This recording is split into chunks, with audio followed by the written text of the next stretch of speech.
Giornata di lutto cittadino a Pieve di Soligo per l'ultimo saluto a Elisa Campeol.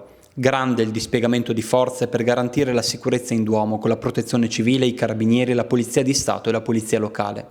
Centinaia di persone anche fuori dalla chiesa hanno pregato per la ragazza, mentre in Duomo, oltre alla famiglia di Elisa, c'erano i sindaci del quartiere del Piave e della Vallata, il governatore del Veneto, il prefetto di Treviso, il consigliere regionale Villanova e le autorità militari e religiose del territorio.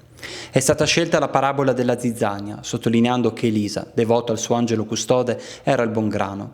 Monsignor Nadal ha detto che in queste occasioni l'uomo si propone di essere disponibile a estirpare la zizzania, ma il Signore invece ci invita ad avere pazienza, a sperare che prima della fine, prima del tempo della mietitura, anche la zizzania si trasformerà in grano. Questa triste pagina della storia dell'Alta Marca Trevigiana non verrà dimenticata facilmente perché ha scosso le coscienze di tante comunità che oggi si sono unite nel nome di Elisa. Il parroco di Pieve di Soligo ha ricordato anche la famiglia Biscaro, mentre il governatore Luca Zaia, fuori dalla chiesa, ha speso delle parole di conforto per la famiglia della ragazza. Catapultata in questa vicenda dalla parte, diciamo, di chi ha commesso la tragedia. E io da subito ho chiesto informazioni anche rispetto allo stato di salute e a tutto quello che riguardava appunto questo signore.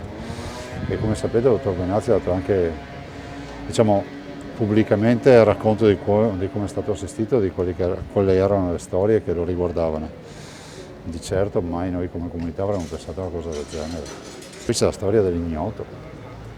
Da quello che si sa ad oggi è la storia dell'ignoto, della casualità, sembra di capire.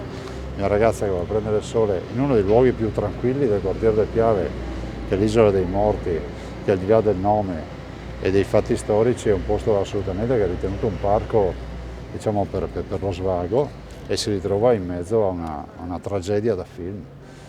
Magra consolazione davanti a quello che è successo, in tutta sincerità. Io spero che i familiari e i genitori riescano a elaborare quantomeno un po' di lutto. Non riusciranno mai a dimenticare Elisa e soprattutto per come è accaduto farsi una ragione. Gli siamo vicini. Grazie e buon lavoro.